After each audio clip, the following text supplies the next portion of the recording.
دیکھیں نا جنت البقیع، وہ والا قبرستان جس میں کوئی دفن ہو جائے تو نبی پاک کی سفارش کا حقدار ہو گیا، وہ والا قبرستان جس کا نام ہی جنت ہے۔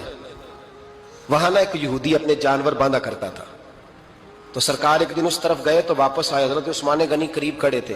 نبی کریم صلی اللہ تعالی علیہ وسلم نے فرمایا عثمان اس جگہ کی طرف ذرا چکر لگانا، جگہ بڑی اچھی ہے۔ عثمان غنی گئے، جگہ خرید کے واپس آ گئے۔ حضور نے فرمایا ہوا ہے؟ عرض کی حضور خرید آیا ہوں۔ فرمایا میں نے تو چکر لگانے کا کہا تھا۔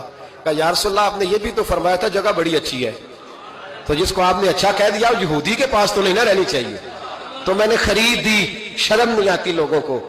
حضرت عثمان کے بارے میں بات کرتے ہیں، جس قبرستان میں سیدہ پاک بی بی صاحبہ حضرت فاطمہ الزہرا آرام کر رہی ہے، وہ زمین حضرت عثمان نے تحفہ دی ہے۔ حیا نہیں آتی بات کرتے؟ شرم نہیں آتی؟ یہ صدقہ